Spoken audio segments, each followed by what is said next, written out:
আপনাদের মেয়ে আমার পছন্দ হয়েছে, কিন্তু শর্ত হচ্ছে বিয়ের সময় আমাকে একটা আনোয়ার 5 দিতে হবে, তবেই এই বিয়েতে আমি রাজি। ভেবে দেখেন। বাবা, এই আনোয়ার 5-এর তো অনেক টাকা দাম। এই মুহূর্তে আমি এত টাকা কোথায় পাবো? ভুলে যাবেন না, আমি কিন্তু বিসিএস ক্যাডার, তাই বিয়েতে আনোয়ার 5 লাগবেই। ভেবে দেখেন, এরকম সুযোগ কিন্তু বারবার আসে না। মা, আমার জন্য বাবাকে এত কষ্ট পেতে হচ্ছে, এত টাকা কোথায় পাবে? আমি এই বিয়ে করতে চাই না মা।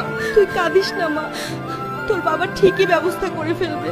সম্মান বাঁচাতে হলে আমাদের আনোয়ার 5 যে দিতেই হবে। স্যার, আমি আমার মেয়েটারে বিয়ে দিতেছি, অনেকগুলো টাকার প্রয়োজন। তার জন্য আপনাদের ব্যাংক থেকে 7 লাখ টাকা ঋণ নিতে চাই। তার জন্য আপনাকে বাড়ির দলিল ব্যাংকের কাছে জামানত রাখতে হবে। এই নিন স্যার। দলিল কেন? মেয়ের সুখের জন্য কলিজাটাও দিয়ে দিতে পারি। এই নাও জামাই বাবাজি, তোমার আনোয়ার 5। এইবার তো খুশি? হ্যাঁ শ্বশুর মশাই, বাইকের কালারটা কিন্তু জোস। কি হলো গনি মিয়া?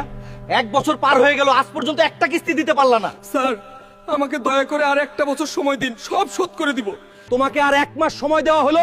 এর মধ্যে লোনের টাকা পরিশোধ করতে না পারলে তোমার বসত ভিটা নিলামে বিক্রি করা হবে। ওগো, লোন শোধ করতে না পারলে তো আমাদের বাড়িটা দখল করে নিবে। এত টাকা লোন এখন তুমি কিভাবে শোধ করবে?